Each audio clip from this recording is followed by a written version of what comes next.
సర్వశక్తిమంతుడును సర్వోన్నతుడును నజరేయుడైన క్రీస్తు యేసు వారి అతి శ్రేష్టమైనటువంటి నామంలో చేరువచ్చిన పరిశుద్ధులందరికీ ప్రభు పేరిట ఈ చివరి రాత్రి నా కుటుంబ పక్షంగా నా పక్షంగా నేను పనిచేయించున్నటువంటి వరంగల్ రంగంపేటలోని ఎవాంజలికల్ బ్యాప్టిస్ట్ చర్చ్ సంఘ ఎగ్జిక్యూటివ్ వారి పక్షంగా మా నిండు వందనములు శుభాలు నీకు నీ కుటుంబాలను తెలియజేస్తూ ఉన్నా.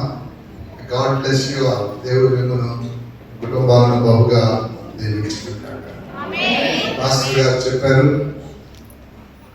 సహోదరులు ఐక్యత కలిగి నివసించుట ఎంత మేలు, ఎంత మనోహరం. Especially thanks to mister Kishore garu, నా మంచి స్నేహితులు. ఒకసారి చెప్పండి కొట్టండి. సకలవారి వంశావళిని దేవుడు చల్లగా దీవించును గాక. ఆమేన్. సమయోస్ఫూర్తి కదా, సమయోచితమైనటువంటి సహాయం చేయడం అనేది దేవుని బిడ్డలకు అది ఎంతగానో దీవెనకరం. అంత మాత్రమే కాదు, మమ్మల్ని సాయంత్రం వారి గృహానికి ప్రేమతో ఆహ్వానించి వారి ప్రేమ దేనికి పానీ కానీ ప్రార్థన చేయించుకోవడం, దేవుడు వారిని ఆశీర్వదించిన విధానాన్ని వారి సేవ పరిచయం తెలుసుకోవడం, పెద్దలు వైజాగ్ గారితో కూడా కలిసి వారి తండ్రి గారితో కలిసి చాలా 20 సంవత్సరాల క్రితం చూశాను చర్చ్ని. మనం చాలా సంతోషించాం.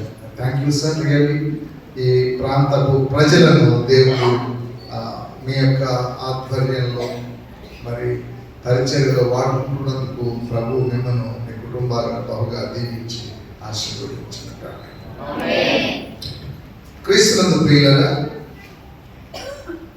జేమ్స్ పాల్ నాయక్ ఒక చిన్న టూల్, దేవుడు ఆయనను ఎంతగా ఈ ప్రాంతంలో ఇన్స్పైర్ చేస్తాడు, బ్లాస్ట్ చేస్తాడు, వాడుకుంటాడు అని నాకైతే తెలుసు, నాకైతే కాన్ఫిడెన్స్ ఉంది. బట్ కళ్ళతో చూస్తున్నాను. ఒకసారి ఆయన కుటుంబం కోసం, పరిచర్య కోసం కదా, సువార్త ప్రకటించువాని పాదములెంతో సుందరం కదా. దేవుడు నా తమ్ముని పాదాలను కాపాడును.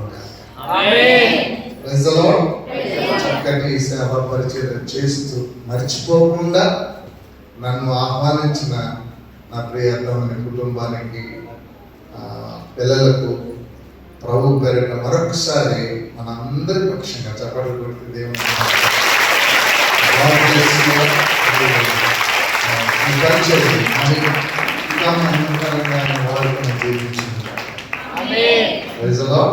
మాత్రమే కాదు, కొత్తగా నాతో సంవత్సరం క్రితం జాయిన్ అయ్యాడు నా మరో తమ్ముడు. ఆయన వైజాగ్ నుంచి వరంగల్ వచ్చి, వరంగల్ నుంచి నాతో పాటు ఈ మీటింగ్స్లో పాల్గొని వాక్యం వినడం కోసం మన మధ్యలోకి వచ్చారు. Please stand up brother Moses.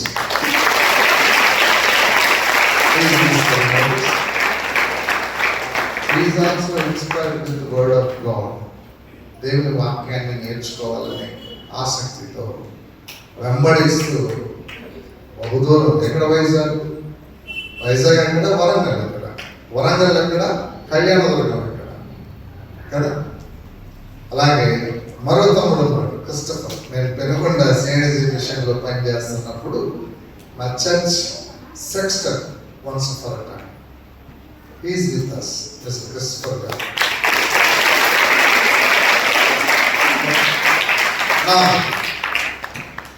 ఈరోజు అతను ప్రెస్ రిపోర్ట్.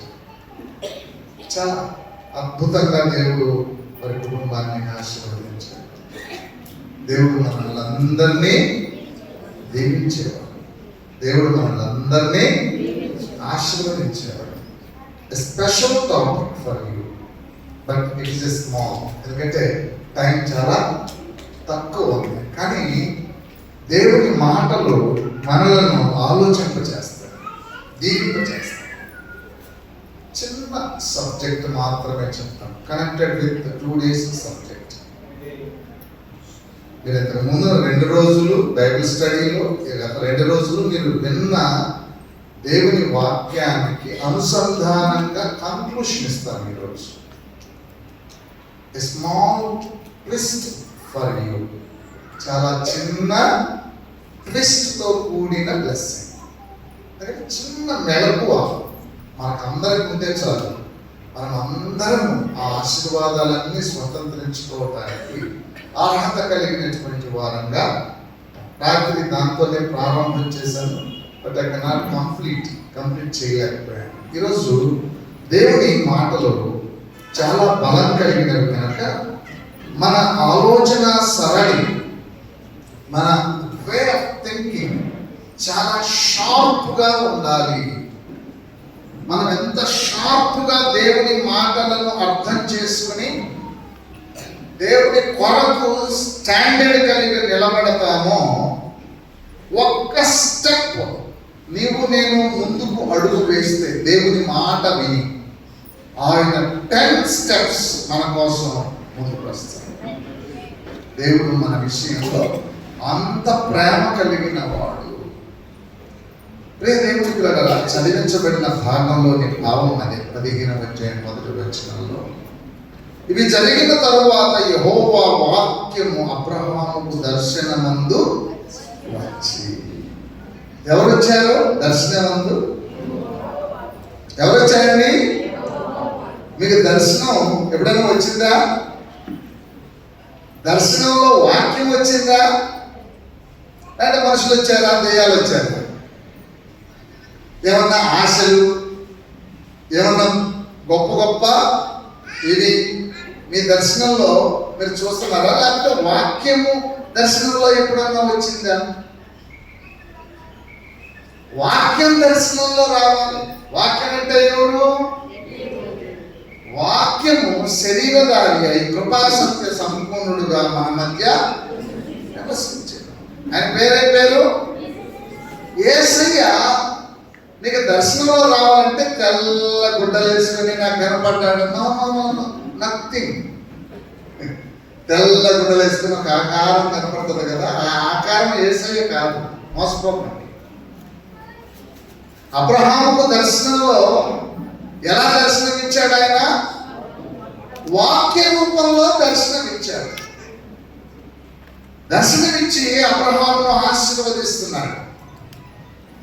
ఈ 3 రోజుల ఆశీర్వాదాలు, దేవుడు మీకు చేసిన వాగ్దానం, ఈ సంవత్సరం మీ కళ్ళ ముందు దేవుడు నెరవేర్చాలి అని అంటే మీ దర్శనంలో దేవుని వాక్యం రావాలి. దర్శనంలో దేవుని వాక్యం, కలవరించిన వాక్యమే మీకు గుర్తు రావాలి. మీరు కలవరిస్తారు కదా, వాక్యమే గుర్తు రావాలి. కలవరింపులో కూడా దేవుని వాక్యమే గుర్తు రావాలి.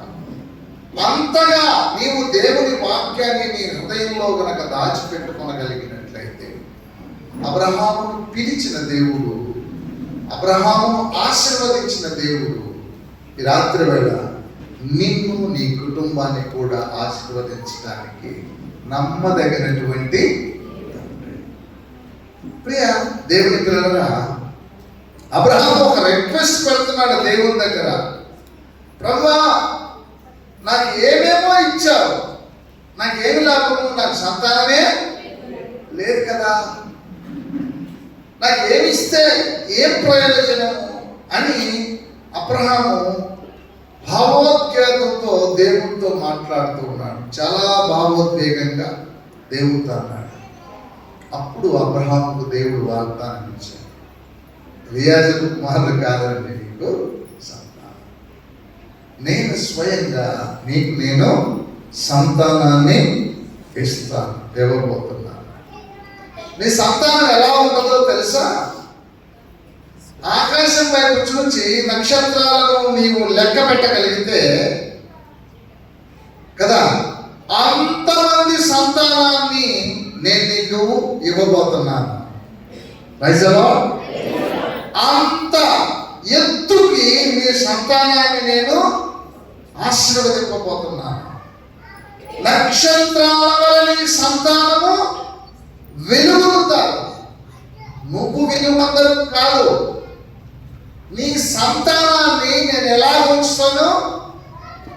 ఆకాశ నక్షత్రాలు ఏ విధంగా బ్లింక్ అవుతూ మిణుకుమంటూ కాంతినిస్తూ ఉన్నతమైనటువంటి స్థితిలో, ఉన్నతమైన స్థానంలో ఎలాగా కాంతిని వెదజల్లుతూ ఉంటాయో నక్షత్రాలు, నీ సంతానాన్ని నేను అంతగా దీవిస్తాను. Do you believe this? నువ్వు ఆటలు నమ్ముతావా నువ్వు అని అడిగాడు. అబ్రహాము ఒంటరిగా దేవుని పిలుపుకు లోబడిన వాడై, అబ్రహాము నేను నీకు చూపించు ప్రదేశానికి నీవు ప్లస్ ఖచ్చితంగా నేను ఆశీర్వదిస్తాను అని వాగ్దానం చేస్తాను. పంతుల నాయక్ గారి ఊరు ఎక్కడో తెలుసా మీకు? ఎక్కడండి? మా సైడ్, వరంగల్ సైడ్, ఖమ్మం దగ్గర. వాళ్ళ ఊరికి వెళ్ళారు. వాళ్ళ అమ్మ నాన్న చూశారు, వాళ్ళ ఇల్లు వాకిళ్ళని చూశారు. తెలుసు నాకు. ప్రియా దేవుని పిల్లలారా, మన స్థితి ఎరిగినటువంటి మీ మధ్య ఎంతగా దేవుడు ఆశీర్వదిస్తున్నాడు. కారణం ఏంటో తెలుసు, దేవుడు నమ్మదగిన వాడు. ఆయన ఎవ్వరికి వాగ్దానం ఇచ్చి చెయ్యి విడిచేటటువంటి దేవుడు. నీవు మనలో ఎవరైనా సరే దేవుడిపై ఆధారపడినటువంటి వారిని దేవుడు ఎప్పుడు ఎంతవరకు ఆయన విడిచిపెట్టలేదు. నీ తల్లి అయినా నిన్ను మరచునేమో, కానీ నేను నిన్ను మరువను, ఎడబాయను, ఇదిగో నా అరచేతుల్లో నిన్ను చెక్కుకొని ఉన్నాను అని వాగ్దానం ఇచ్చినటువంటి తండ్రి. ఈ రాత్రి వేళ ఆ వాగ్దానాన్ని స్వతంత్రించుకునే విధానం ఏంటో నేర్చుకున్నాం. ప్రియ దేవుని పిల్లలుగా, మార్కు సువార్త 10వ అధ్యాయం 17వ వచనం చూడండి. మార్కు సువార్త 10వ అధ్యాయం 17వ వచనం. ఆయన బయలుదేరి మార్గమున పోవుచుండగా ఒకడు పరిగెత్తుకుని వచ్చి ఆయన ఎదుట మోకాళ్ళూని సద్బోధకుడా. ఏమని చెప్తున్నాడు? టైటిల్ ఒకటి ఇచ్చాడు. ఏమని చెప్తున్నాడు? సద్బోధకుడా, నిత్య జీవమునకు వారసుడనగుటకు నేనేమి చేయుదునని ఆయనను అడిగాడు. యేసయ్యని అడిగాడు. ఆయనకు ఒక టైటిల్ పెట్టాడు. ఏమని? పర్ఫెక్ట్ గా చెప్తున్నావు, నీ మాటల్లో ఎక్కడ కపటము లేదు, ఎక్కడ మిస్ట్యూమ్ లేదు. మాటకు మాట మల్లె పువ్వుల్లో దారం ఏ విధంగా దాగి ఉండి వాటిని సమకూర్చి ఒక మాలగా సమకూరుస్తుందో, అలాగా నీవు చెప్పే మాటల యొక్క ధోరణి ఆ విధంగా ఉంది. కన్స్ట్రక్షన్. నీవు సద్బోధకుడిని కనుక నాకు ఒక సలహా చెప్పు. ఏంటది? నిత్య జీవమునకు వారసుడనగుటకు నేనేం చేయాలి? నిత్య జీవానికి వారసత్వం పొందాలంటే నేనేం చేయాలి? ఏం చేస్తే నేను వారసత్వం పొందుతాను? వారసత్వము అంటే అర్థం ఏంటి చెప్పండి? వారసత్వము రాత్రి అదే మాట్లాడాను.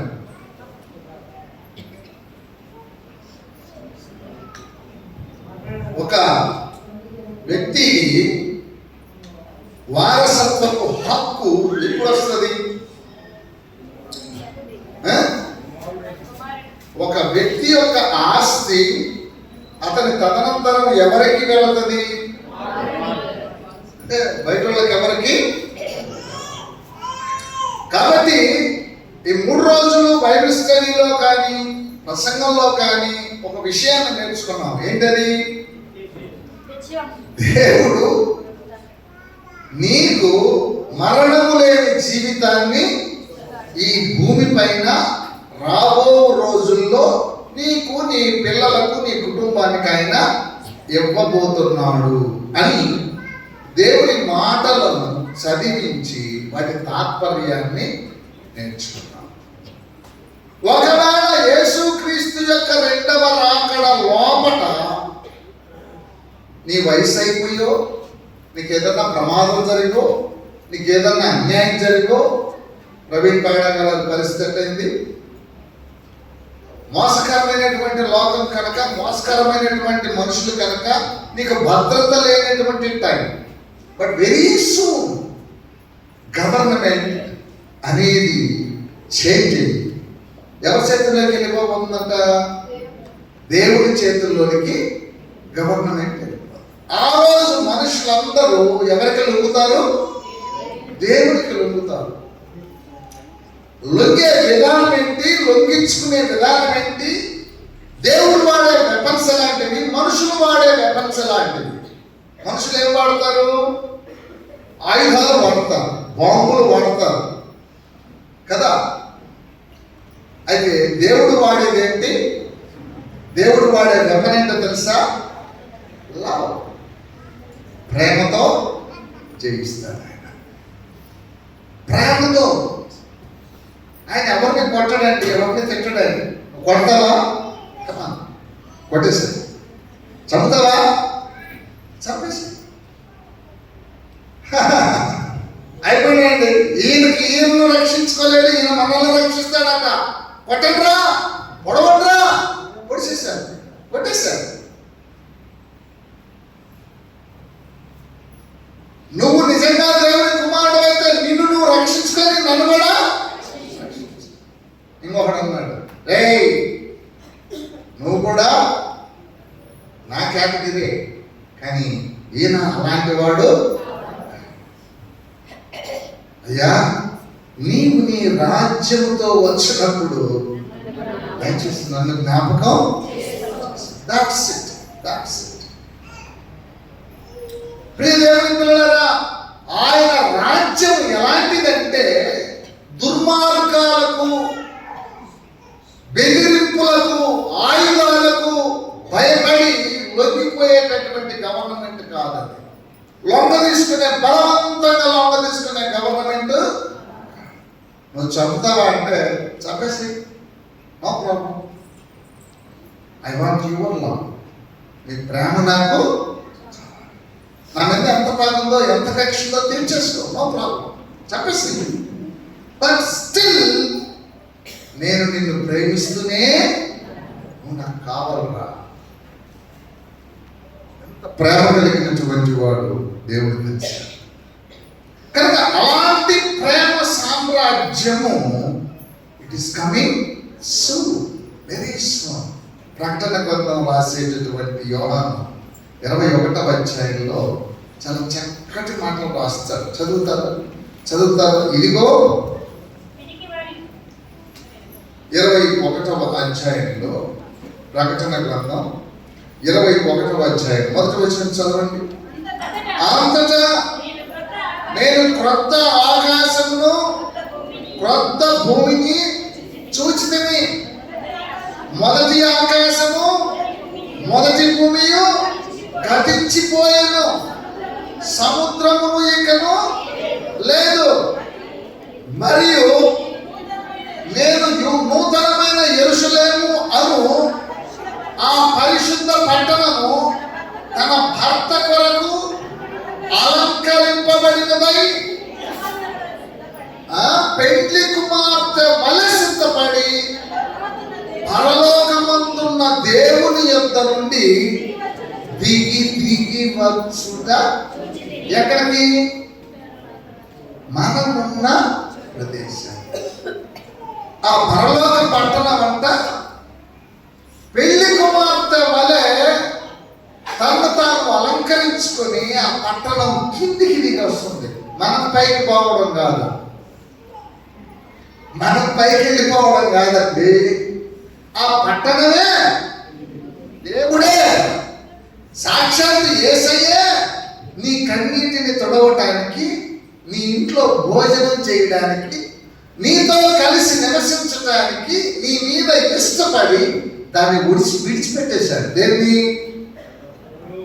ఆ పరలోకాన్ని విడిచిపెట్టి శాశ్వతంగా నీతో ఉండడానికి నీ దగ్గరికి వస్తూ ఉన్నాడు, పట్టణంతో సహా.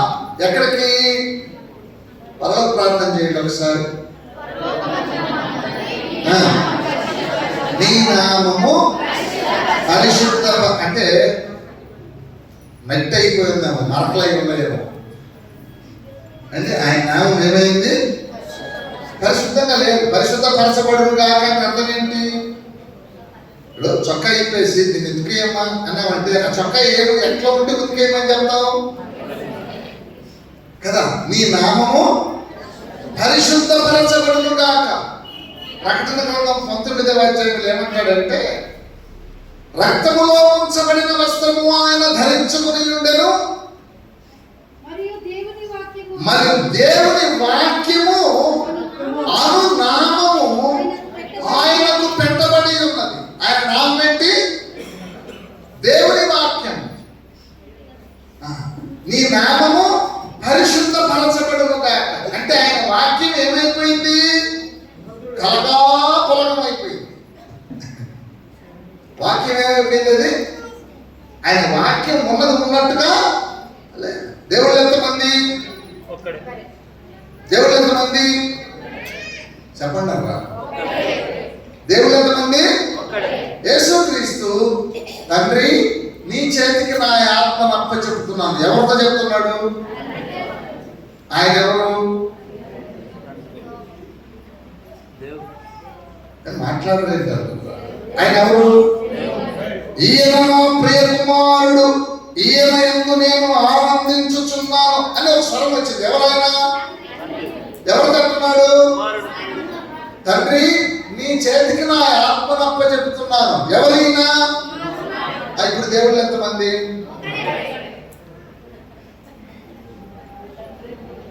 నిర్గమకాండం 7వ అధ్యాయం 1వ వచనం చదవండి. నిర్గమకాండం 7వ అధ్యాయం 1వ వచనం. కాగా యెహోవా మోషేతో ఇట్లనెను. మోషే గారితో యెహోవా ఏమంటున్నాడు? ఇట్లనెను, ఇదిగో నిన్ను ఫరోవు దేవునిగా.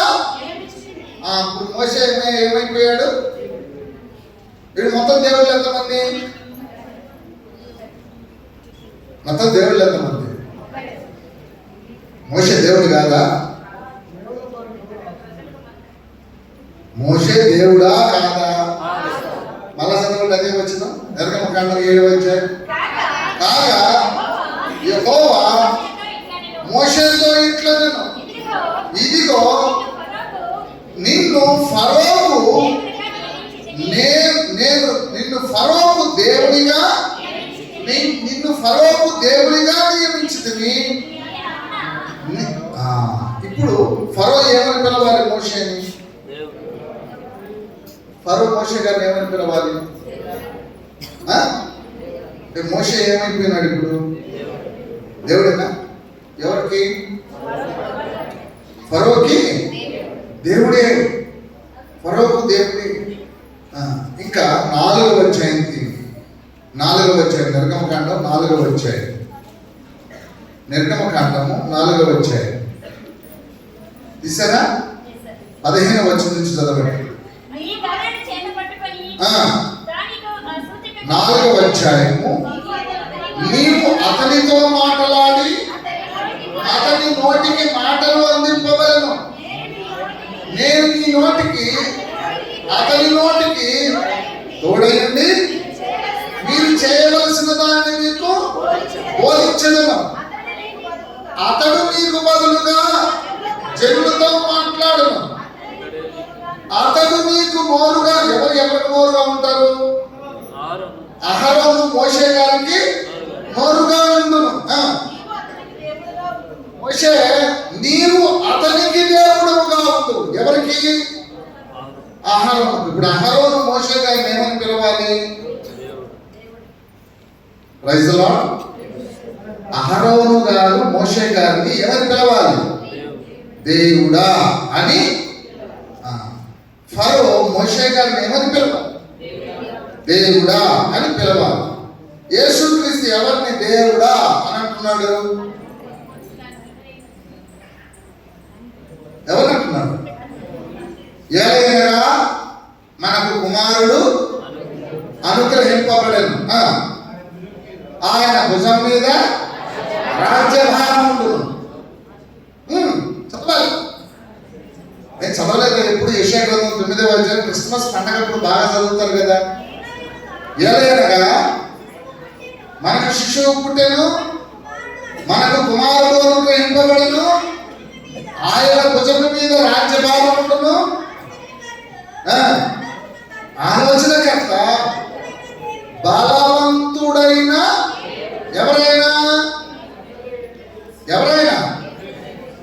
ఇప్పుడు చెప్పండి, మొత్తం దేవుళ్ళు ఎంతమంది ఉన్నారు? ఇప్పుడు లేఖనాల ప్రకారం దేవుళ్ళు ఎంతమంది ఉన్నారు మీరు చెప్పండి. న్యాయం చెప్పండి, అబద్ధాలు మాట్లాడకూడదు. మనకేదో సొంత తెలివితేటలు ఉన్నట్టు మన ఇంటర్ప్రిటేషన్ చెప్పదు. లేఖనాల ప్రకారం దేవుళ్ళు ఎంతమంది ఉన్నారు? లేఖనాలలో ఇప్పుడు మనం చదువుకున్న లేఖనాలలో దేవుళ్ళు ఎంతమంది ఉన్నారు? ఎవరెవరు ఉన్నారు చెప్పండి ఒక్కోసారి. మోషే దేవుడే, యేసు ప్రభు దేవుడే, తండ్రి దేవుడే, ఇంకా చాలా మంది దేవుళ్ళు ఉన్నారండి. యోహాను సువార్త 10వ అధ్యాయంలో మీరు చదివింది అవి అక్కర్లేదు. కాబట్టి ఆయన నామం ఏమైపోయింది? కలగా పొలగం అయిపోయింది. కలగా అంటే ఎవరెవరో తెలియదు, దేవుడు ఎవరో. యేసుక్రీస్తు ఎవరున్నాడు? దేవుడు తండ్రి అని ఇప్పుడు చెప్పండి. ఎవరిని? యేసు ప్రభు ఎవరిని తండ్రి అని అన్నాడు? యెహోవాను అన్నాడా? ఎక్కడన్నా యెహోవాను తండ్రి అని అన్నాడు అని ఎక్కడన్నా ఒక్క రెఫరెన్స్ చూపించండి. యేసు ప్రభు స్వయాన తండ్రి అయిన యెహోవా అని ఎక్కడన్నా ఒక్కటి చూపిస్తారా? మరి ఎట్లంటారు మీరు? ఎందుకంటారు అట్లా? అన్నాడా? ఎక్కడ రాయవు. తండ్రి అని అన్నాడు అంతే. తండ్రి అయిన యెహోవా అన్నా. కనుక దేవుడి వాక్యం ఏమైపోయింది? కలగా పులకం అయిపోయింది. ఆ ఒక్కరైతే దేవుడు ఎవరో అర్థం కావడం, ప్రజలకి అర్థం కావడం. అంటే మనకు కాదండి, ఇశ్రాయేలు ప్రజలకే తెలియలా ఒక్కడైన దేవుడు ఎవరు అని. ఫస్ట్ రోజు మాట్లాడుకున్నాం ఆ దేవుడు ఎవరని.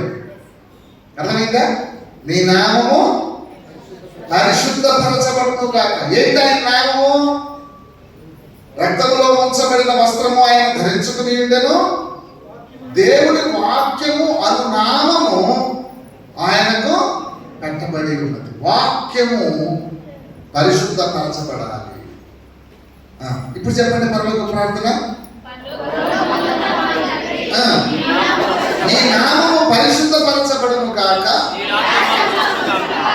ఎక్కడికి? మీరు ఎక్కడున్నారు? ఆయన ఎక్కడికి రమ్మంటున్నారు? రాజ్యం ఎక్కడ కావాలంటున్నారు? రావాలా? నీ రాజ్యం మాకు వచ్చును గాక, నీ చిత్తం పరలోకంలో ఎలా ఉందో same to same copy paste చేయదు గాక. హలో, అర్థమవుతుందా? పరలోకంలో రూమ్స్, సోఫా సీట్లు, డెకరేషన్స్, పరలోకపు వీధులు అవన్నీ ఎలా ఉంటాయో మాకు తెలియదు. నేను వాడికి రాలేను. ప్రాబ్లం ఏంటంటే మేము వాడికి రాలేదు కాబట్టి నిజంగా నీ సంతానం నేనే అయితే నువ్వే ఎక్కడా నా ఇంట్లో ఉండు దీన్నే మార్చేసి. అలా అర్థమవుతున్న మా తండ్రి మారుతా ఉందా, మారడం లేదా? ఒకప్పుడు ఈ చర్చ ఎట్లా ఉన్నదా అండి? కిషోర్ గారు చెప్పాలి, ఈ సంఘం ఎట్లా ఉన్నది ఒకప్పుడు ఉన్నదా? ఒకప్పుడు ఇట్లాంటి డ్రెస్ వేసుకునే వల్ల, ఒకప్పుడు ఇలా కెమెరాలు ఉండేటియా? Everything change. ఒకప్పుడు హాయిగా పెట్టుండేది, ఇప్పుడేముంది? కీబోర్డ్ వచ్చేసింది. ఒకప్పుడు డోళ్ళు, సన్నాయిలు, తబలాలు ఉండేవి, ఇప్పుడేమైంది? మొత్తం రిథమ్ ప్యాడ్, అన్ని ప్యాడ్లు వచ్చేస్తాయి, తబలాలు, డోలకులు అన్నీ వచ్చేస్తాయి. Praise the Lord. Everything change, complete change అవుతుంది. ఒకప్పుడు 2G, దాని తర్వాత 3G, దాని తర్వాత 4G, దాని తర్వాత 5G, ఇప్పుడు ChatGPT, గ్రోక్. చదువులేదు పాపం ఏం చెప్తున్నాడు, ఇది అర్థమే ఉద్రేతలేదు, నీకు అర్థం కాదే వచ్చింది. అర్థం చేసుకున్నావు నువ్వు. వాళ్ళు ఆడే గేమ్స్, వాళ్ళు ఆడే నాటకాలన్నీ చూస్తే తల బ్రెయిన్ వీటికి పోతుంది. ChatGPT అంటే మామూలుది కాదు. కనుక ఎవ్రీథింగ్ చేంజ్, కంప్లీట్ చేంజ్ అవుతుంది లోకమంతా. యేసుక్రీస్తు వచ్చే టయానికి మొత్తం చేంజ్ అయిపోతుంది కంప్లీట్ గా. రారాజుగా న్యాయాధిపతిగా యేసు వస్తున్నాడు త్వరలో, మన యేసు వస్తున్నాడు అతి త్వరలో. నేడే రక్షణ దినమండి, మారు మనసు పొందండి. నేడే రక్షణ దినమండి, మారు మనసు పొందండి. ప్రభు మాగమనమందు ఆ ప్రభుని చేరండి. ప్రభు మాగమనమందు ఆ ప్రభుని చేరండి.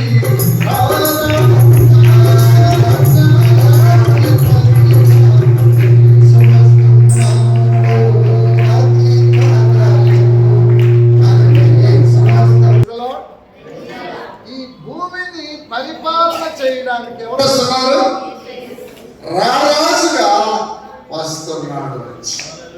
Praise the lord. శాంతి సమాధానంతో కూడిన, సంతోషంతో కూడిన, ఆనందంతో కూడిన, నీ కన్నీళ్లను ఆనంద బాష్పాలుగా మార్చగలిగిన, ప్రేమ కలిగిన నీ దేవుడు, మన దేవుడైన యేసయ్య త్వరగా రాబోతూ ఉన్నాడు. అర్థమైందా? ఇక యుద్ధాలు చేయడం మానేస్తారు. వాళ్ళ కత్తులను నలగొట్టి నాగటి మొక్కులుగా తయారు చేసుకుంటారు. వ్యవసాయ సాధనాలుగా వాళ్ళ ఆయుధాలను ఎలా చేస్తారు, దేనికి చేస్తారు? వాళ్ళ ఆయుధాలు వ్యవసాయానికి అనుకూలంగా మర్చిపడేస్తారు. ఎదుటి వ్యక్తిని చంపడానికి కాదు. ఆయుధాలు వాడేది ఎదుటి వ్యక్తిని, మనుషులను చంపడానికి. ఇక మీదతో ఎవడే కానీ సాహసం చేయడు. ఏ టెక్నాలజీ వచ్చినా టెక్నాలజీ ఉపయోగించుకొని మనుషులు ఎట్లా చంపాలి అనేటటువంటి కుయుక్తితో కూడిన, ప్రేమ లేని, కర్కశులైనటువంటి మానవులందరినీ కూడా యేసయ్య లొంగ తీసుకొని ప్రేమ అంటే ఏంటో చూపిస్తారు. లవ్, ఆయన ప్రేమ సామ్రాజ్యం యొక్క ఆశీర్వాదాలు ఎలా ఉంటాయో కఠినుడు కూడా మారు మనసు పొంది, ఇంత ప్రేమ ఉందని నా పైన, నేను ఇంత కిరాతకుని కదా, ఎంతమందిని చంపాను కదా, యేసయ్య నన్ను కూడా ప్రేమిస్తున్నాను. ఎస్, నువ్వే నువ్వే అంటాడు. చెప్పండి ఒకసారి. His kingdom is coming very soon. Very soon. ప్రేమతో కూడిన సామ్రాజ్యంతో ఆయన. కనుక ఆ సామ్రాజ్యంలో మనుషులు మరణము పొందరు. యెషయా ఏం చదువుకున్నాం? పాపాత్ముడై శాపగ్రస్తమగువాడు సహితము 100 సంవత్సరములు బ్రతుకును. నా జనుల ఆయుష్యము వృక్షాయుష్యమంతా ఆగు. నెరవేర్పు దశకు వస్తున్నాం. అంటే ఆయన శరీరము తిని ఆయన రక్తాన్ని త్రాగే ప్రతి వారికి దేవుని ఆశీర్వాదం ఏంటి? నిత్య జీవాన్ని ఇస్తాడు. మరణం లేని జీవితాన్ని ఎవరికి ఇస్తాడు ఆయన? ఆయన శరీరము, ఆయన రక్తము ద్వారా. ఆయన శరీరము, ఆయన రక్తం ఎక్కడ దొరుకుతుంది అనుకున్నాం? మార్కెట్లో సంఘములో ఈ సంగతి తెలిసినటువంటి ఒక వ్యక్తి యేసు ప్రభు దగ్గరికి వచ్చాడు.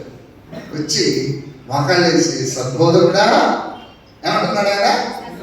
వండర్ఫుల్ టీచింగ్ అండి, అసలైన పాయింట్ పట్టుకున్నాం. ఎంత బాగా చెప్తున్నాం, నీ మాటలు ఎంత బాగున్నాయి మాకు. సద్బోధకుడా, నిత్య జీవానికి వారసుడనగుటకు నేనేమి అంటే మనోడి భక్తి, మనోడి ప్రార్థన, మనోడి డ్రామాలన్నీ ఉత్తచ్చు అని అర్థమైపోయింది మనోడికి. దానివల్ల ఎటువంటి ప్రయోజనం లేదు సంగతి అర్థమైపోయి ఎక్కడికి పోతే ప్రయోజనం దొరుకుతుంది? యేసయ్య దగ్గరికి పోతే ఖచ్చితంగా ప్రయోజనం దొరుకుతుంది. వచ్చి దయచేసి ఆ వారసత్వానికి నేను ఎలా నిత్య జీవానికి వారసుడు కనుక నేను ఏం చేయాలో ఏమంటున్నాడు యేసయ్య చెప్పండి, చదవండి. మార్కు సువార్త 10:17 ఆయన బయలుదేరి మార్గమున పోవచ్చుండగా ఒకడు పరిగెత్తుకొని వచ్చి ఆయన ఎదుట సద్బోధకుడా, నిత్య జీవమునకు వారసుడనగుటకు నేనేం చేయవలెనని ఆయనను అడిగాను. యేసు నన్ను సత్పురుషుడని ఎలా చెప్తున్నావు? దేవుడు ఎంతమంది అండి? ఎవరైనా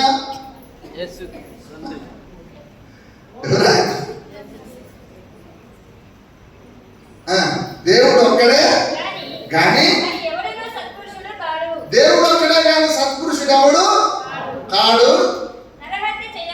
ఏం నేర్చుకున్నావు నాయన? చిన్నప్పటి నుంచి సండే స్కూల్ పాఠాలు చెప్పు. నరహత్య చేయొద్దు, వ్యభిచరింపవద్దు, దొంగతనం చేయొద్దు, అబద్ధాలు చెప్పొద్దు, మోసపుచ్చవద్దు, నీ తల్లిదండ్రులను సన్మానింపుము అని ఆజ్ఞలు నీకు తెలియవా అని అడిగాడు. ఎవరిని? ఆ నిత్య జీవానికి వారసుడైనప్పుడు నేనేమి చేయాలి, నీకు ఇవన్నీ తెలియవా అని అడిగాడు. అందుకేం సమాధానం చెప్తున్నాడు ఆయన? చెప్పాను. అందుకతడు బోధకుడా సండే స్కూల్ నుంచి బాల్యము నుండి ఇవన్నీ అనుసరించునే ఉన్నా. నేను అబద్ధమాడినండి, నా తల్లిదండ్రులను నేను చక్కగా ప్రేమిస్తాను, సన్మానిస్తాను, అంటే దొంగతనము చేయను, నేను నరహత్య చేయను, నేను వ్యభిచారము, ఇవన్నీ ఎప్పటి నుంచి నాకు ప్రాక్టీస్ చేస్తున్నాను. నేను అంత మంచోండి కదా, మరి నాకు నిత్య జీవం లేదా? ఓహో, నువ్వు ఇంత మంచివాడువా? ఎంత మంచివాడినా వచ్చిన వ్యక్తి? మనందరం ఇలాగే ఆలోచించేస్తాను బాబు, నేను ఎంత మంచివాడిని, నేను వ్యభిచారం చేయను అందరిలాగా, నేను తాగను అందరిలాగా, నేను మోసగారి మాటలు మాట్లాడను అందరిలాగా, చాలా పర్ఫెక్ట్, మిస్టర్ పర్ఫెక్ట్. నేను నాకు నిత్య జీవం ఉండాలేదా అని తెలుస్తున్నాడు యేసయ్య. చెప్పండి, చదవండి. యేసు అతన్ని చూచి అతన్ని ప్రేమించి అబ్బో ట్విస్ట్ పెట్టాడండి. ఇది చాలా పర్ఫెక్ట్ గా చేస్తున్నాను కదా, నాకు ఎలిజిబిలిటీ లేదా అని అంటే శభాష్, చాలా మంచోడు గారు, మామూలుడు గారు. ఎందుకంటే ఇదల్లా అన్నిటిలో ఫెయిల్యూర్ అయిపోయినారు మా వాళ్ళు చాలా మంది. కానీ నువ్వు పర్ఫెక్ట్గా ఉంటున్నావు అంటున్నావే, ఓకే వండర్ఫుల్ శభాష్ అని చెప్పి మెచ్చుకున్నాడు. నిజం తప్పి అయినా నీకు ఒకటి పదవుగా ఉంది, నీకు ఒకటి పదవుగా ఉంది. ఏదో ఒకటి చెప్పు. నీవు వెళ్ళి నీకు కలిగి ఉన్నవన్నీ అమ్మి నాకొద్దు, నాకేమి ఇవ్వ, మళ్ళా నేను నీకు ఇచ్చినాను, డబ్బుల కోసం ఈ డ్రామా ఆడుతుండవు. ఏమేం చెప్తాడు? ఏం చెప్తాడు? యేసుప్రభుని ఏమంటాడు? పొద్దున నా దగ్గర నుంచి నా ఆస్తినంతా కొట్టేయడానికి లేనిపోని మాటలని నాకు నేర్పించి లొంగ తీసుకొని నా డబ్బంతా కొట్టేస్తావు నువ్వు అని అంటావురా నువ్వు రేపు పొద్దున. కాబట్టి నాకు రోయ్, నీ దరిద్రపు సొమ్ము నాకు అక్కర్లో. ఎవరికి ఇవ్వమంటున్నాడు? నీ బుద్ధి పుచ్చిన పేర్లకి ఇచ్చిపెట్టు. రైల్వే స్టేషన్కి పో, హాస్పిటల్ కాడికి పో, బోల్డ్ మంది ఉంటారు నీకు దొరికిన పేదలు. వాళ్ళకి ఇచ్చేసి పనిచేసి ఆస్తి పనిచేసి పరలోకమందు నీకు దానం కలుగును. ఇది అసలు సంగతి. ఈ పని చేసి నువ్వు నీకున్న ఆస్తి అంతా, నీకున్న ఆధారం ఏంటో ఒకసారి ఇచ్చిపెట్టేసి. Hello, praise the lord. మిమ్మల్ని మీ ఇల్లు వాకిళ్ళు వదిలిపెట్టి నిజంగా భక్తి కలిగిన వాళ్ళు, సేవ చేయాలనుకున్న వాళ్ళు నా ఇంటి వచ్చేసి ఇంటి వరంగల్ కంటే ఎంతమంది రాత్రి నాతో కూడా బయలుదేరుతారు చెప్పండి? నిజమా? మంత్రులు గారు చూసుకోండి. హలో, నీకు ఒకటి పటంగా ఉంది. ఏంటది? మొత్తం ఆస్తి అంతా నా కొంతులో నీ బుద్ధి పుట్టినోళ్ళకి అమ్మేసి ఇచ్చేసి దాని తప్ప చేసేసి నీకేమి ధనం ఉండకూడదు నీ వెనక పక్క. అంటే మధ్యలో పారిపోవడానికి, మధ్యలో తిరగడానికి ఆధారం ఉండకూడదు నీ దగ్గర. నీ డబ్బు చూసుకొని, నీ ఒళ్ళు చూసుకొని, దేవుడు నన్ను దీవించాడు, దేవుడు నన్ను ఆశీర్వదించాడు, నాకేమో పదవా అని అనుకుంటూ నేను వ్యభిచారం చేయను, నేను దొంగతనం చేయను, నేను నరహత్య చేయను, నేను ఏ విధమైన మోసం చేయను, నేను కరెక్ట్గా సెలెక్ట్ అయిపోతాను అని ఒకవేళ ఆడనుకున్నట్టు మనం కనుక అనుకుంటే మనంత ఎర్రి పప్పలు ఇంకొకరు. Praise the Lord. ఒకటే మాట, మొత్తం విడిచిపెట్టేసాయి. నీవు వచ్చి నన్ను, అప్పుడు చూద్దాం.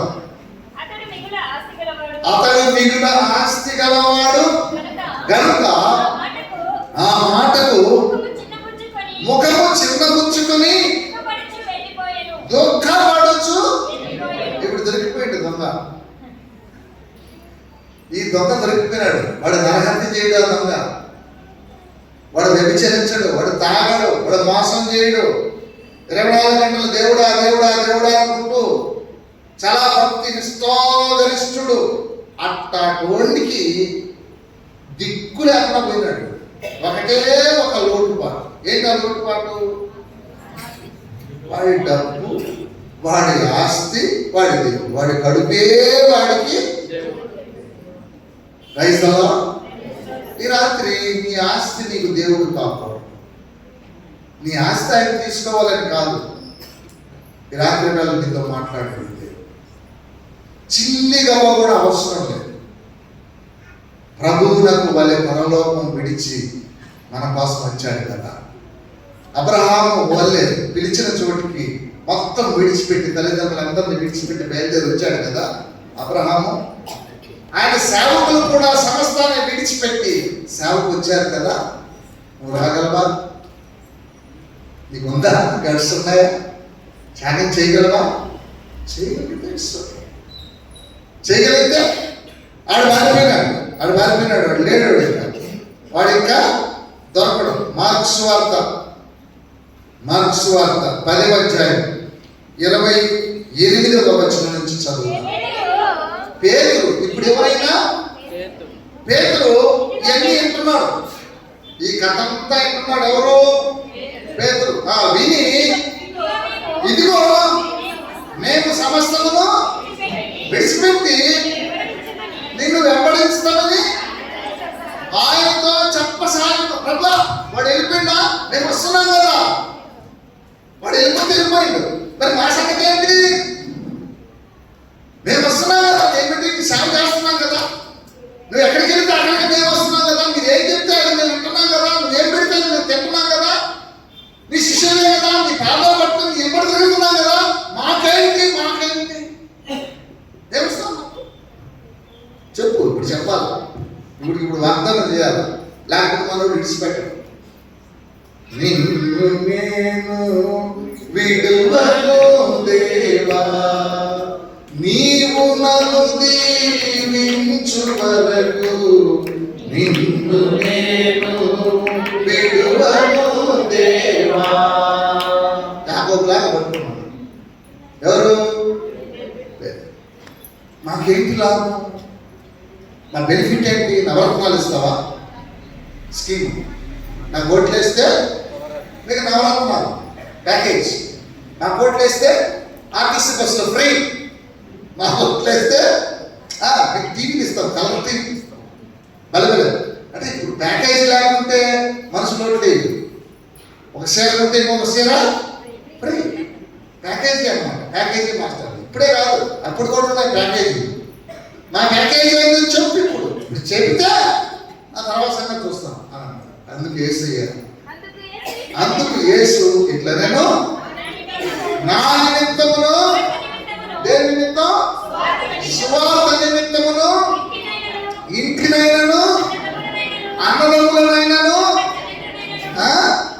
అక్క చెల్లెళ్ళనైనను తల్లిదండ్రులనైనను పిల్లలనైనను ఇళ్ళనైనను భూములనైనను విడిచినవాడు బాబు. సనుక్కుంటున్నావేమో నాకు 16 ఎకరాల పొలం ఉంది ఉదయగిరి దగ్గర. నేను డిగ్రీ చదువుకున్నాను, ఎలక్ట్రానిక్స్ డిప్లొమా, సాఫ్ట్వేర్ టెక్నాలజీ మొత్తం తెలుసు నాకు. యూట్యూబ్ క్రియేటర్, యూట్యూబ్లో ఎక్కడ డబ్బులు సంపాదించడం బాగా తెలుసు. కొంతమంది యూట్యూబర్లు నెలకి ₹1,00,00,000 సంపాదించేవాళ్ళు ఉన్నారు యూట్యూబ్లోనే. అర్థమవుతుందా? డబ్బే సంపాదన అనుకుంటే బోల్డ్ మార్గాలు ఉన్నాయి. కానీ డబ్బు సంపాదన కోసం నాకు ఇచ్చిన జ్ఞానాన్ని నేను ఉపయోగించుకున్నాను. ఆ జ్ఞానాన్ని దేవుని పరిచర్య కోసం ఉపయోగిస్తాను. డబ్బు సంపాదన ముఖ్యం కాదు. కనుక వలలు విడిచిపెట్టినా పేతురు అనగానే వచ్చేసావు కదా, నా ఎంబడి ఉన్నావు కదా. ఇప్పుడు చెప్తాను నీ ప్యాకేజ్ ఏంటో చదవండి. ఇప్పుడు ఇహమందు హింసలతో పాటు 100 ఎకరా భూమిని వదులుకున్నావా నా కోసం?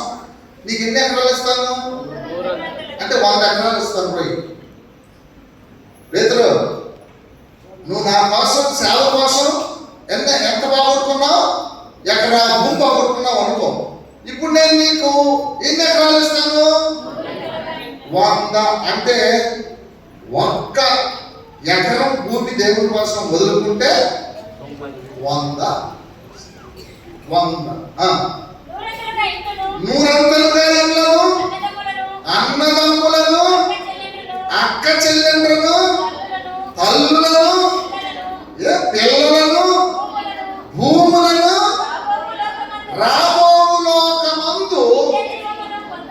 అబ్బో, ఎట్టుంది ప్యాకేజీ? ప్యాకేజ్ ఎట్టుంది చెప్పండి?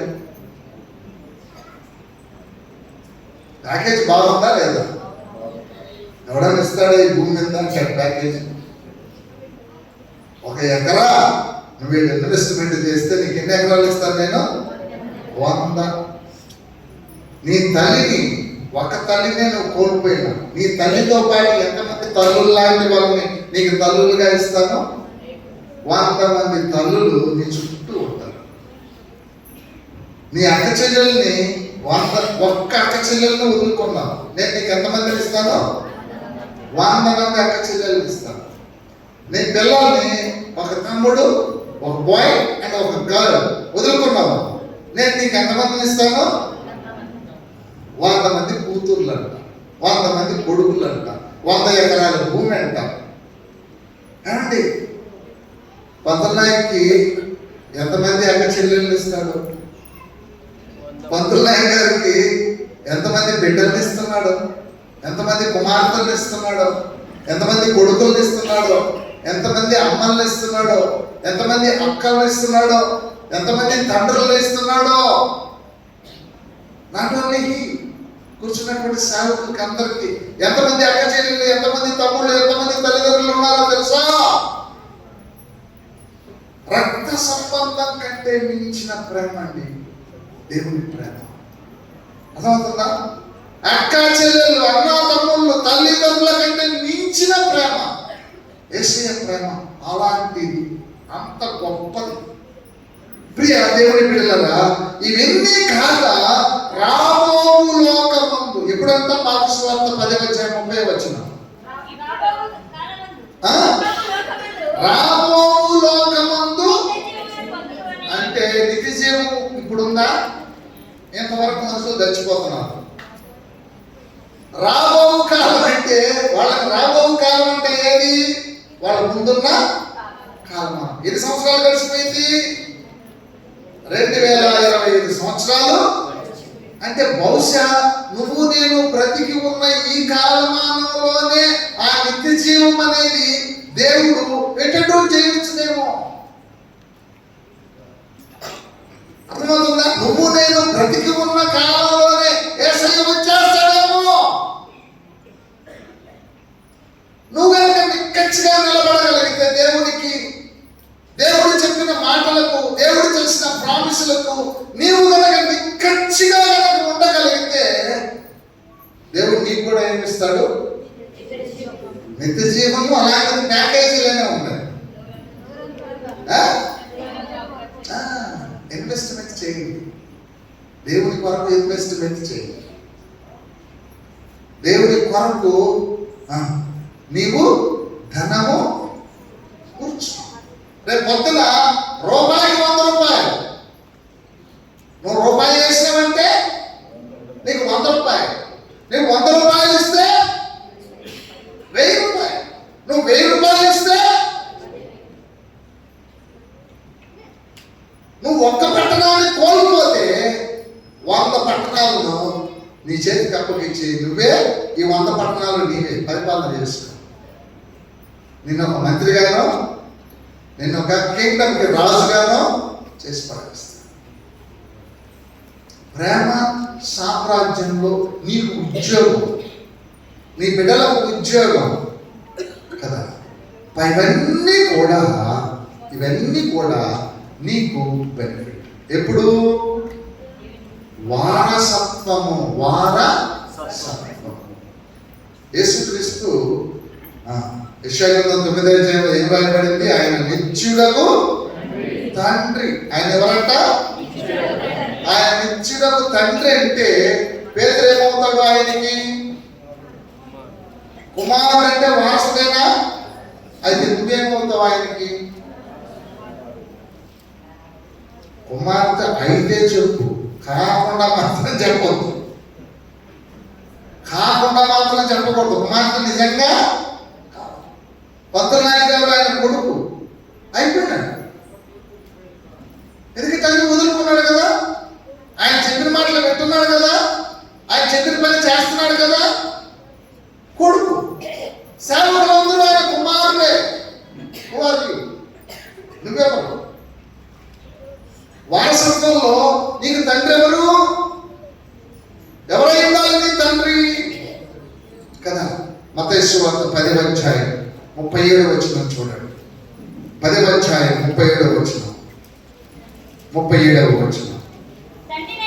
తండ్రినైనను తల్లినైనను నాకంటే ఎక్కువగా ప్రేమించువాడు నాకు పాత్రుడు కాడు. కుమారుడైనను కుమార్తెనైనను నాకంటే ఎక్కువగా ప్రేమించువాడు నాకు పాత్రుడు కాడు. తన సిలువనెత్తుకొని నన్ను వెంబడించువాడు నాకు పాత్రుడు. కాబట్టి కష్టాల్లో, కన్నీళ్ళల్లో, సమస్యల్లో, ఇబ్బందుల్లో, అన్నిటిలో నాతో పాటి పాలు పంపులు పొందిన వాడిని. నేను కష్టంలో ఉన్నానా? మీ అందరూ కూడా కష్టపడడానికి ఇష్టపడండి. నేను ఫుల్గా తింటున్నానా? మీరు కూడా 5 రొట్టెలు 2 చేపలు యేసయ్యా, 5,000 మందికి నీవు పంచగా. 5 రొట్టెలు 2 చేపలు యేసయ్యా, 5,000 మందికి నీవు పంచగా. యేసయ్యా యేసయ్యా యేసయ్యా, హల్లెలూయా హల్లెలూయా హల్లెలూయా. చిన్న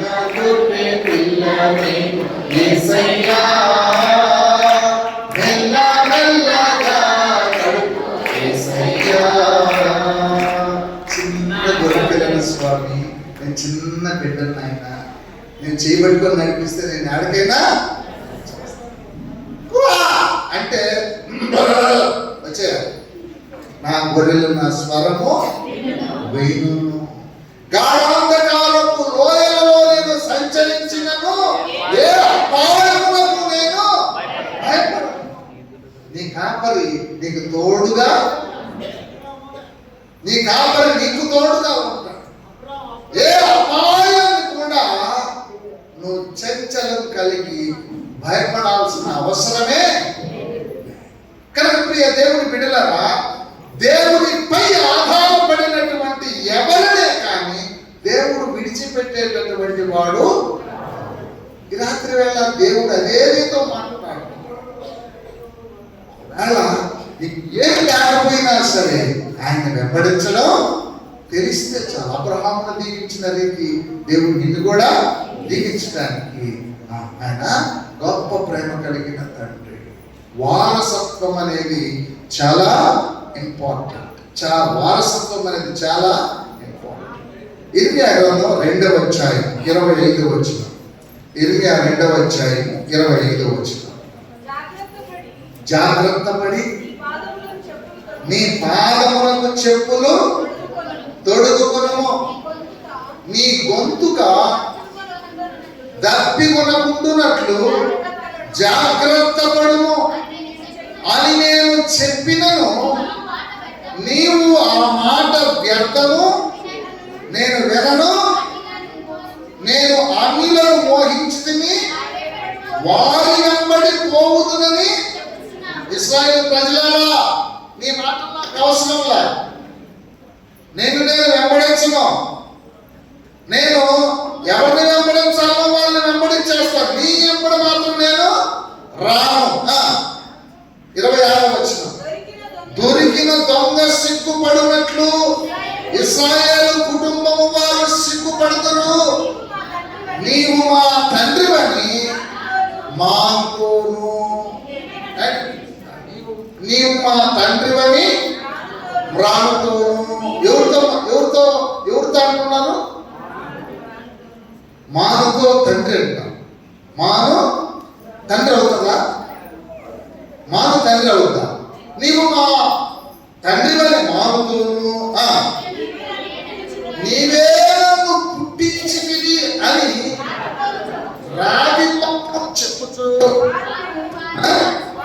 వారును వారి రాజులను, వారి అధిపతులను, వారి యాజకులను, వారి ప్రవక్తలను అవమానము నొందుదురు.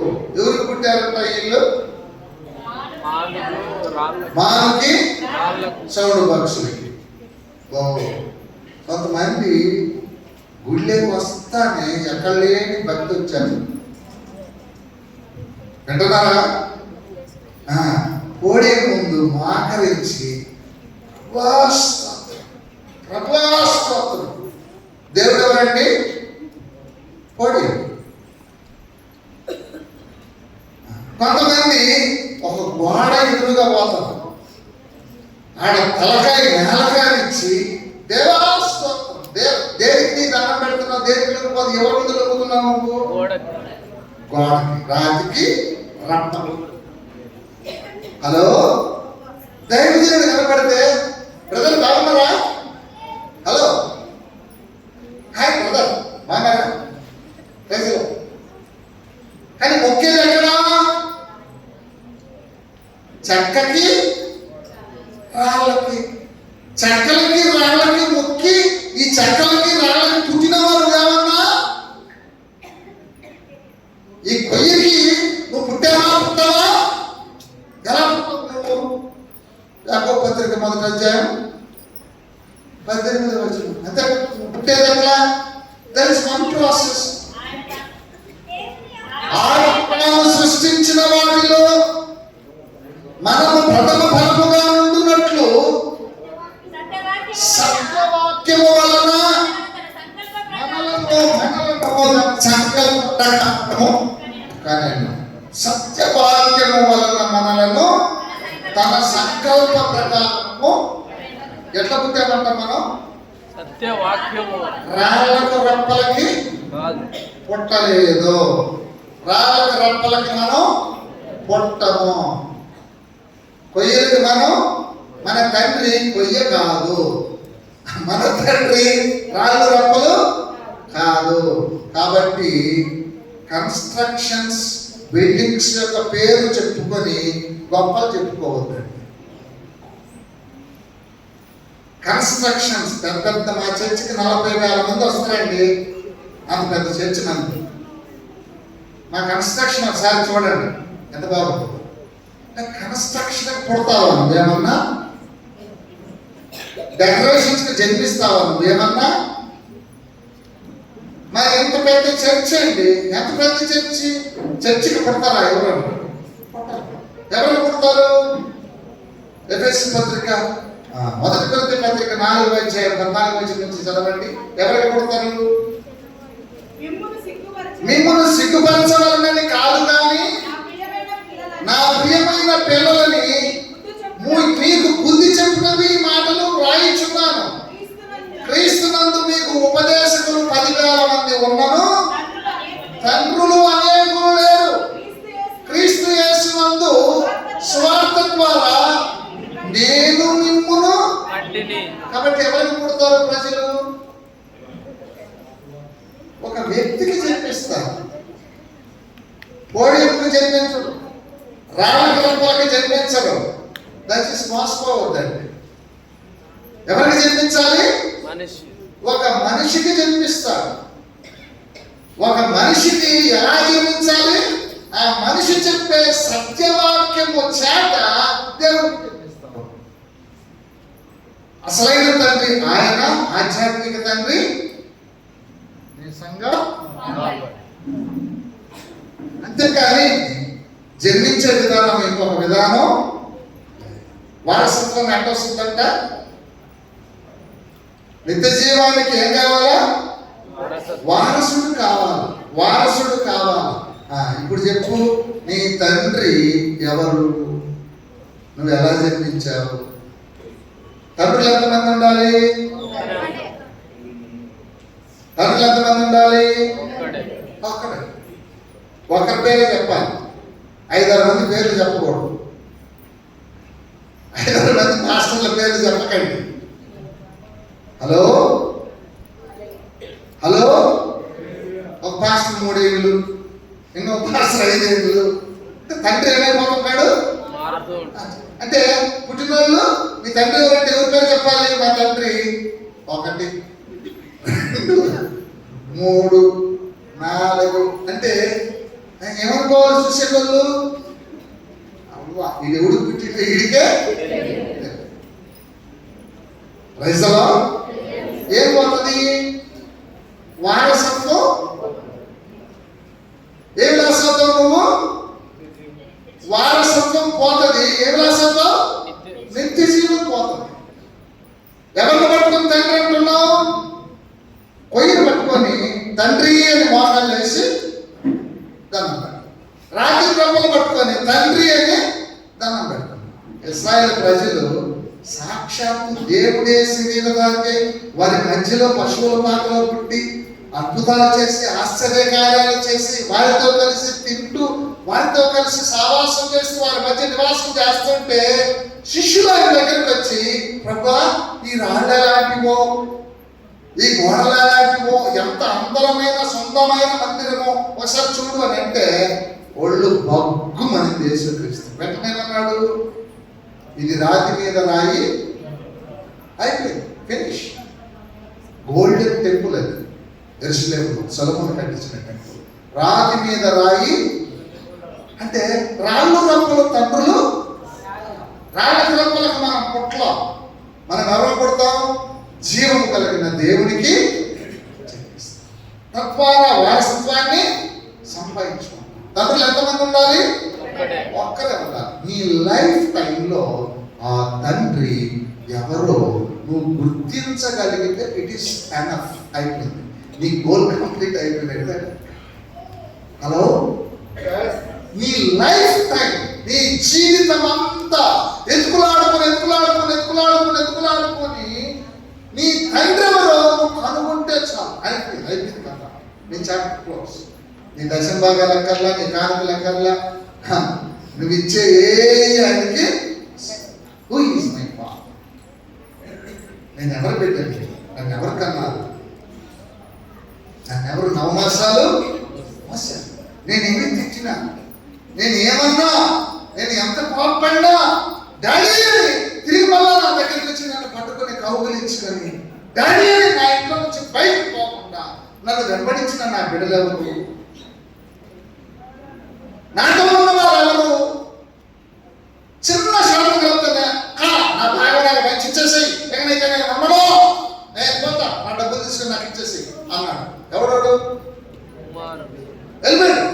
వెళ్ళిపోయి మొత్తం ఇష్టానుసారంగా దీన్ని తాగి మజా చేసి ముగించుకొని లాస్ట్ ఫుడ్ లేదు మనోడికి. ఎక్కడికి పోయి తినడానికి? ఆ పందులు తింటున్నాయి. ఏం తింటాయి పందులు? అవి మనోడు వాటి మధ్యలో పడి ఈడు పెడుతున్నా, ఇది మనిషి కదా, మనం ఎవరిని? మనకి పందులు సహవాసం కదా. ఆ సహవాసం ఏది? మనుషుల దగ్గరికి పోవాలి కదా.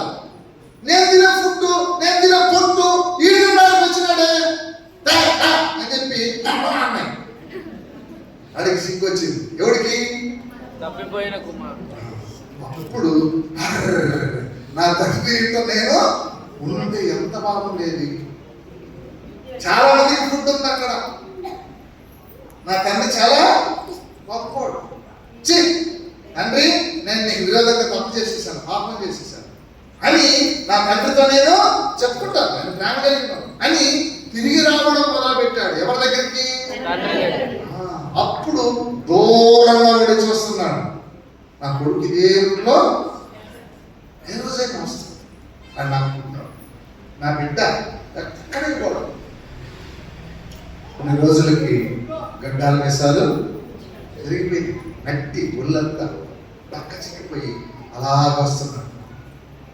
తండ్రి చూసి పరిగెత్తుకొని వెళ్ళిపోయాడు. తండ్రి ఎదురుగా భుజాల మీద పడి, గుండెల మీద పడి ఏడ్చి చెప్తాడు, తప్పిపోయిన నా కొడుకు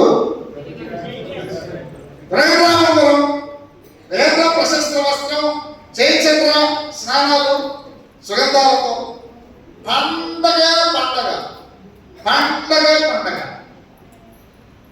క్లోజ్ బలాయిస్. ఈ కళ్ళు పోసుకొని ఈ రాత్రి వేళ తండ్రిని విడిచి, కుటుంబాన్ని విడిచి, కాపరిని విడిచి, దేవుని మాటలను విడిచి ఎన్ని సంవత్సరాలైంది నువ్వు తప్పిపోయి? నీ బ్రతుకులో, నీ జీవితంలో ఎలా తప్పిపోయావు? నీ తండ్రి స్వరము విని ఎన్ని రోజులైంది? నీ తండ్రి దిద్దుబాటు, నీ తండ్రి గద్దింపు వినకుండా పందులతో సావాసం చేస్తూ, పందులు తినే పొట్టును తింటూ, నీ కడుపు నింపుకోవడానికి ఆశపడి నీ జీవితాన్ని ఇంకెన్ని సంవత్సరాలు గడుపుకుంటావు? నీ జీవితాన్ని ఇంకెన్నేళ్ళు నీ జీవితాన్ని పాడు చేసుకుంటావు? ఈ రాత్రి వేళ నీకు ఒక అవకాశాన్ని ఇస్తున్నాడు ప్రియ దేవుని బిడ్డ. He is your father.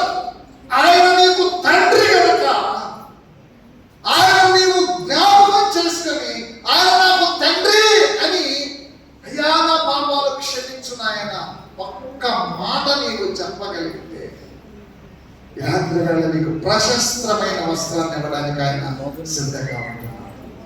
ఈ రాత్రి వేళ ప్రశస్తమైనటువంటి బంగారు ఉంగరము నీకు తొడిగించి, నా కొడుకు అని సగర్వంగా, నా కూతురు అని సగర్వంగా నిన్ను భుజాలను ఎత్తుకొని మోసే తండ్రి ఈ రాత్రి వేళ నీతో ఉన్నాడు.